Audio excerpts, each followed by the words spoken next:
Emergency meeting ಕರೆದಿದ್ದೀವಿ. ಸ್ವಲ್ಪ time ಕೊಡಬೇಕಾಯ್ತು. But ಇಮಿಡಿಯೇಟಾಗಿ ನಾವು ಏನು ತೀರ್ಮಾನ ಮಾಡಬೇಕು ಅಂತ ನಮ್ಮ ಹಿರಿಯ ನಾಯಕರು ರಾಜ್ಯದ ಹಿತೆಯಿಂದ ಪಕ್ಷ ಭೇದ ಮತ್ತು ಎಲ್ಲರೂ ಕೂಡ ಮಾತಾಡಬೇಕಾಗಿತ್ತು. ಅದಕ್ಕೆ ಮುಖ್ಯಮಂತ್ರಿಗಳು ನಾವೆಲ್ಲ ಕೂತ್ಕೊಂಡು ಅದು ಮೀಟಿಂಗ್ ಮಾಡಿದ್ರು ಲೀಗಲ್ ಡಿಪಾರ್ಟ್ಮೆಂಟ್ ಎಲ್ಲ ಕೂಡ. ಸೊ ನಾನು ಕೂಡ ಈಗ ದೆಹಲಿಗೆ ಹೋಗಲಿಕ್ಕೆ 3:30 ಗಂಟೆಗೆ ರೆಡಿಯಾಗಿದ್ದೀನಿ. ಬಟ್ ಅಲ್ಲಿ ನನಗೆ ನಮ್ಮ ಮಿನಿಸ್ಟ್ರು ಕನ್ಸರ್ಟ್ ಮಿನಿಸ್ಟ್ರು ಅವರು ರಾಜಸ್ಥಾನದಲ್ಲಿ ಜೈಪುರದಲ್ಲಿ ಆಲ್ ಇಂಡಿಯಾ ಮಿನಿಸ್ಟರ್ಸ್ ಕಾನ್ಫರೆನ್ಸ್ ನಮ್ಮ ಮಂತ್ರಿಗಳ ಸಭೆನ ನಾಳೆ ಕರೆದಿದ್ದಾರೆ. ಸೊ ಅದಕ್ಕೆ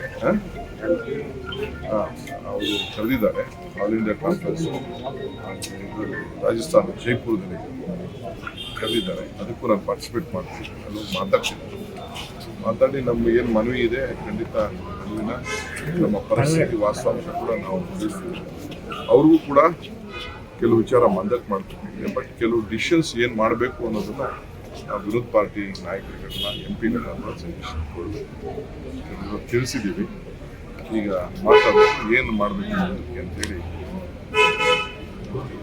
ಕೆಲವೊಂದಿಷ್ಟು ಜನ ಪೂರ್ವ ಕಾರ್ಯಕ್ರಮ ನಿಗದಿಯಾಗಿತ್ತು. ಇವತ್ತು ಕಾರ್ಯಕ್ರಮಕ್ಕೆ ಹೋಗೋದು ಕುಮಾರಸ್ವಾಮಿ ಅವರು ಸಹ ಕಾರ್ಯಕ್ರಮಕ್ಕೆ ಹೋಗಲ್ಲ ಅಂತ ಹೇಳಿ ತುರ್ತು ಕರೆದಿರೋದ್ರಿಂದ ಅದೇನು ತಪ್ಪಿಲ್ಲ. ನಾವು ಕರೆದಿದ್ದು ಭಾಳ ಎಮರ್ಜೆನ್ಸಿ ಕರೆದಿದ್ದೀವಿ.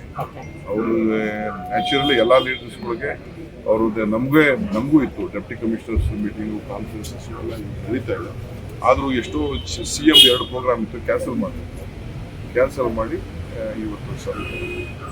ದಯವಿಟ್ಟು ಅವ್ರು ಏನು ಸಲಹೆ ಇದೆ ಕೇಳ್ಬಿಟ್ಟು